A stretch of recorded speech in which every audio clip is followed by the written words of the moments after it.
नमस्कार दोस्तों, दादी नानी और किताबों की कहानियों में आप सभी का स्वागत है। चलिए एक छोटी सी कहानी आप सभी को सुनाती हूँ। एक शहर में बहुत बड़ा एक नाव का व्यापारी रहा करता था। उसके पास बहुत सारी नावें थीं और एक नाव जो है वो खुद के लिए अपने पर्सनल यूज़ के लिए रखे हुए था। मतलब अपने बाल बच्चों के साथ जब उसे घूमना होता था तो उसमें वो जाया करता था। तो अभी गर्मी की छुट्टियां होने वाली थी और उसके बच्चे बाहर पढ़ते थे तो वो आने वाले थे। तो व्यापारी सोचा कि इस नाव का भी थोड़ा सा डेंटिंग पेंटिंग करा लेते हैं, बच्चे देखकर खुश होंगे। तो पेंटर को बुलाया और उसको बोला कि इसको एकदम जो डिज़ाइन बना सकते हो पेंटिंग वेंटिंग कर दो, एकदम नया बना दो। तो पेंटर समझ गया, बोला जी जी। और पेंटर जो है वो बोला कि आपके कितने बच्चे हैं। तो बोला कि मेरे 2 बच्चे हैं। दोनों का नाम पूछा पेंटर और दोनों साइड दोनों बच्चों का एक साइड बोर्ड में एक बच्चे का नाम, एक साइड एक बच्चे का नाम लिख दिया और खूब अच्छे से पेंटिंग कर दिया। पेंटिंग के समय जब पेंटिंग कर रहा था नाव का तो उसको एक बीच में नाव के बीच में होल दिखाई पड़ा, छेद था। तो पेंटिंग तो कर लिया और उसके बाद वो देखा कि ये छेद है। उसका वो मरम्मत का भी थोड़ा बहुत डेंटिंग पेंटिंग के साथ साथ काम जानता था। उसको रिपेयर कर दिया वो और फिर से उसको मतलब जो पेंटिंग जहाँ खाली था वहाँ कर दिया, पूरा फिनिशिंग कर लिया और अपना पेंटिंग का जितना पैसा बनता था वो लेकर अपने शहर चला आया। तो बच्चे आ गए, नाविक के बच्चे आए, जो व्यापारी था, और बच्चे घूमने के लिए निकल गए। मतलब वो अपना नाव लेकर के दोनों बच्चे घूमने गए। तो ये व्यापारी और उसकी पत्नी दोनों बैठे हुए थे, घर में थे। तो अचानक से इसको ध्यान आया कि अरे हम तो मतलब पेंटिंग करा दिए लेकिन नाव में तो एक छेद था जो कि हम उसको बताए नहीं थे। और ये बात इतना घबरा गया, मतलब जैसे ही ये बात इसके ध्यान में आया कि इस नाव में तो छेद था, हम बताए नहीं, अब क्या हो सकता है। तो अपनी पत्नी को भी घबरा कर बता दिया।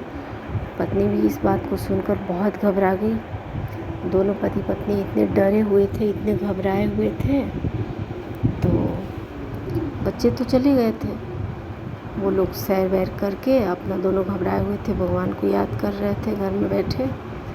1 घंटे में बच्चे घूम करके घर में आ गए। जैसे ही बच्चे दोनों घर में आए, दोनों को मतलब एक लंबा सांस आया, मतलब राहत का सांस दोनों पति पत्नी लिए और खुशी का ठिकाना नहीं था। जो कि सोच रहे थे कि अब तो क्या हो सकता है, अब तो कुछ हो नहीं सकता है, नाव में तो छेद है और बच्चे तो चले गए हैं।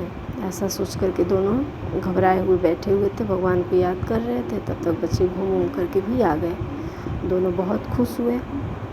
कुछ दिन बाद, मतलब उसके बाद जो पेंटर था उसको एक लेटर और एक चेक उसके घर पे उसको मिला।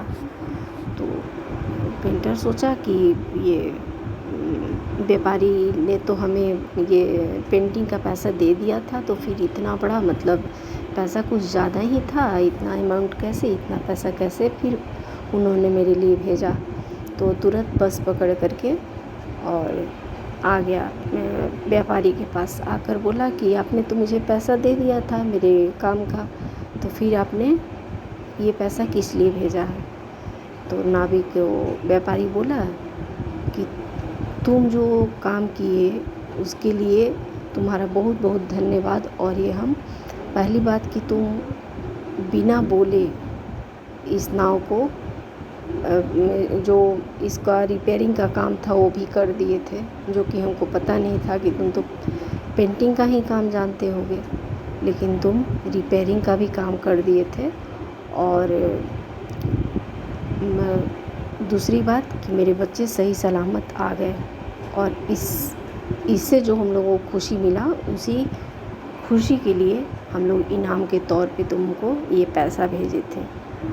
तुम मतलब इतना छोटा मतलब पेंटिंग का काम करते हो और तुम्हारे पास दिल कितना बड़ा है कि ये इसके लिए दूसरा लोग पहले बताता कि आपके नाव में ये छेद है, इसको रिपेयर करना है, करवाना है, आपको पूछता। लेकिन तुमने कुछ भी नहीं, चुपचाप से तुमको आता था तो तुमने अपना काम कर दिया।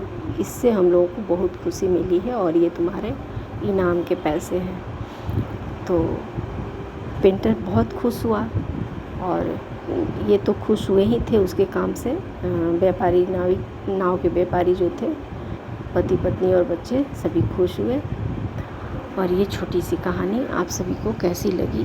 कहानी पसंद आई हो तो वीडियो को लाइक कीजिए, चैनल को सब्सक्राइब कीजिए। कहानी पसंद आई हो तो अपनों के बीच शेयर कीजिए। Thank you.